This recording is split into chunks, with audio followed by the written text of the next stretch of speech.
Iridescent Clouds nakuhaan sa usa ka netizen sa Guihulngan, Negros Oriental. Unsa bagayud kining gitawag nga Iridescent Clouds? Ato kining sayran pinaagi sa report ni Luan Merondina.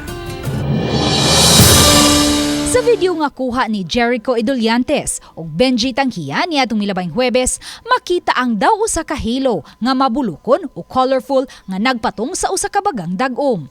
Kuha nila kini sa usa ka bukirang bahin sa lungsod sa Guihulngan mga alas 3 sa hapon.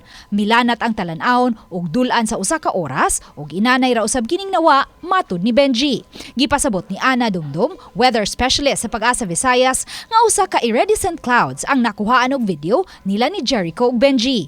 Ang iridescent clouds susama og konsepto sa pagkaporma sa mga rainbow o bangaw. Apan itandi sa rainbow, talag sa unra nga maporma ang iridescent clouds. Maporma kini sa mga nipis nga matang sa panganod sama sa cirrus clouds nga adunay daghang water droplets nga susama og gidak-on. Dugang ni Dumdum, natunong lang nga may inanay nga naporma nga cumulonimbus clouds sa tungod ni ini. Dito nga part kay uniform siya. So probably ang the droplets of water there are more uniform.